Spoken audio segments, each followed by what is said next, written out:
Meanwhile, energy poverty in South Africa is taking on a new form, not a lack of access, but a lack of affordability. An investigation by Oxpeckers Investigative Environmental Journalism reveals that millions of households connected to the grid are still being pushed into the dark as rising tariffs and prepaid systems force many to self-disconnect. While government support exists, it's often too little and too inconsistent to meet basic needs. And as the country accelerates its energy transition, there are growing concerns that the poorest households could be left even further behind. Oxpeckers Assistant Editor Thabo Mulelekwa joins us now for greater perspective. Thabo, thank you so much for your time today. And let's start right there, right? Are we essentially shifting into a new phase of energy poverty in this country? Yes. Okay. Greetings to your audience. And yes, I think we are actually shifting into a new phase of energy poverty because a lot of things are happening. I would give you an example.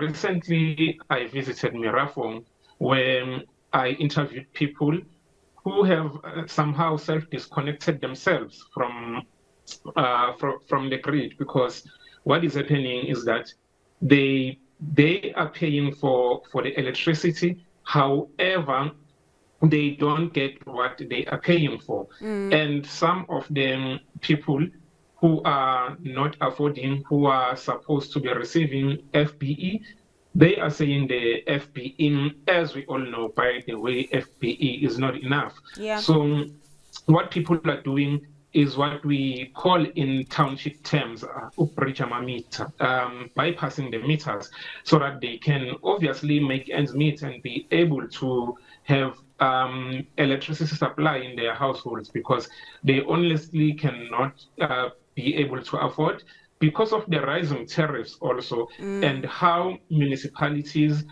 like I will keep on referencing to Mirafong because those are the people I visited. The structure they use when they bill people, or when people are having to pay for the electricity. Yeah, and you talk about bridging those meters, and I'm wondering if this relates to the new meters that have been installed, Thabo. Yes, so the new meters, now the thing with the new meters, I'll just highlight you. I think in the beginning of this year, most of the townships in Gauteng, Eskom has introduced this program of new smart meters. Yes. They're a little bit small than the previous meters that we are a little bit big, that people are using in the townships. And what has been happening is that most townships, including Mirafong that I visited, they have stopped those people from installing those meters. The reason being, people say they will struggle to bypass those meters. So the old meters are the ones that people were able to actually bypass. So with these ones, it seems like even though some are saying nothing is impossible, however, people have stopped with those meters being installed, even though some other homes are already having them. One of the reasons when we talk to the people on the ground is that the problem with these new smart meters, you will see in the story Oxpeckers wrote, there is a guy who's holding the new smart meters. They're a little bit small, and one of the problems is that the power that comes from the poles is too powerful for those meters. Those smart meters, they burn. In some of the homes, they burn. And they are saying the old meters were able to handle power that comes from the poles, even though people were breaching them, but you wouldn't find problems of meters that are burning. So the new smart meters, people are actually having problem with those. So in Mirafong, when we visited the municipality, or I would say the township in Gauteng, the contractor that was contracted by Eskom to install those smart meters was no longer there.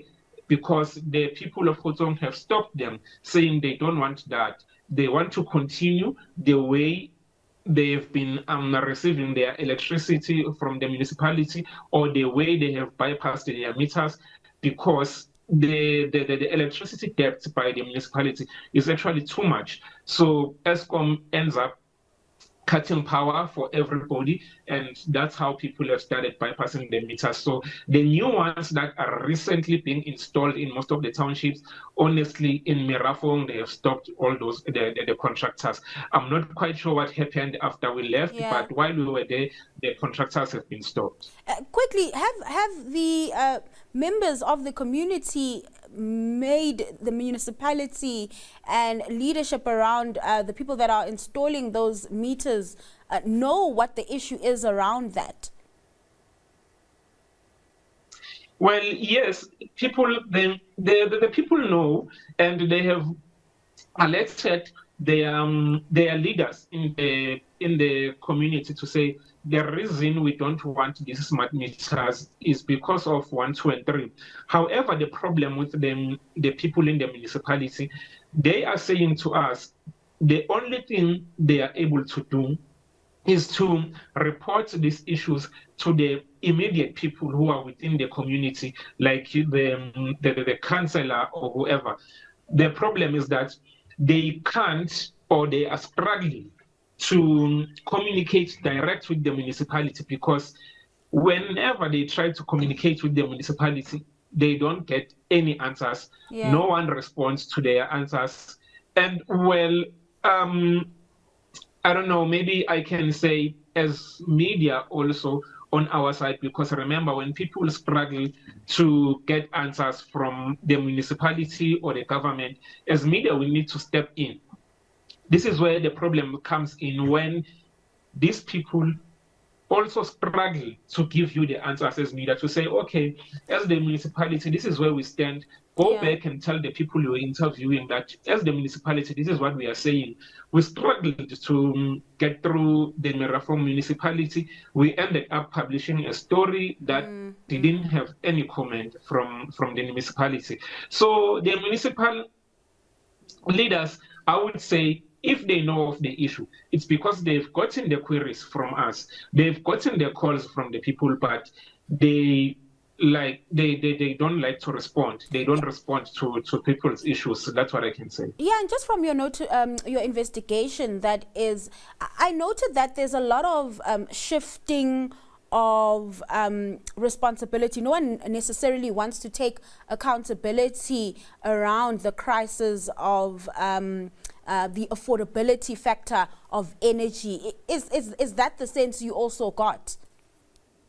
I mean, when looking at, I guess, leadership, looking at your ESCOM, your NERSA, and your municipality, it does seem like everyone is just shifting the responsibility. Yes, so now you know with the municipalities, it's always different. There are people, or there are municipalities where residents have to buy electricity direct from the municipality. There are municipalities where residents buy electricity direct from ESCOM.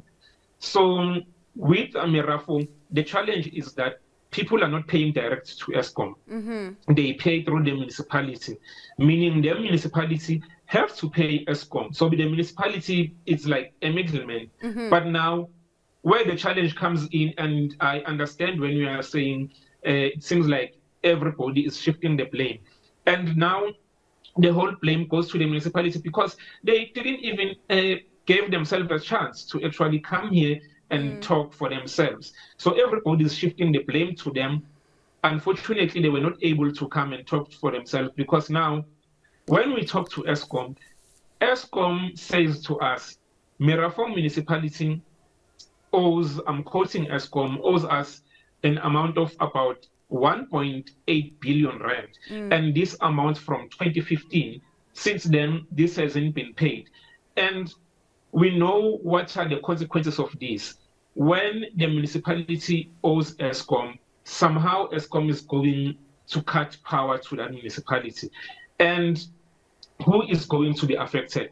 it's not only the people who are not paying, it's not only the people who have bypassed the meters, but everybody. If they decide that we are taking power for the whole week in this community, meaning even those people who are consistently paying their bill or who are buying electricity, they are going to be cut off. So this is the problem with Mirafom. And with Mirafom, there's a lot of things at play, lot of explanations from people when they tell you why they are now self-disconnecting themselves, which somehow make the amount of the debts that the municipality will owe to ESCOM to be more bigger in terms of decreasing.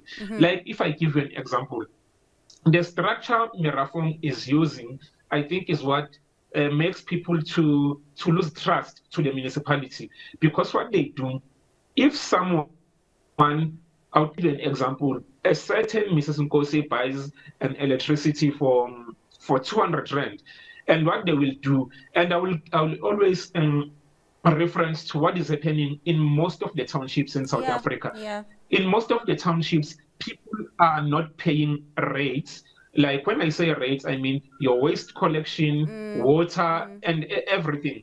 People are not paying for those, and it has became a norm in South Africa. But what people are somehow or forced or pushed into a corner to pay for, it's electricity, because they cook using electricity, they light using electricity. Now, when a certain person in Mirafom buys electricity for a 200, according to the people, they are telling us that the municipality will say, okay, from the power that we are purchasing of 200 rand, we are going to split that now. We are going to split your 200 across other services, across your waste collection, across water rates, and then we give a little to the electricity that you are buying, meaning the kilowatts that you will buy are no longer the same kilowatts that you must get when you are buying electricity for 200 rands. They have been decreased because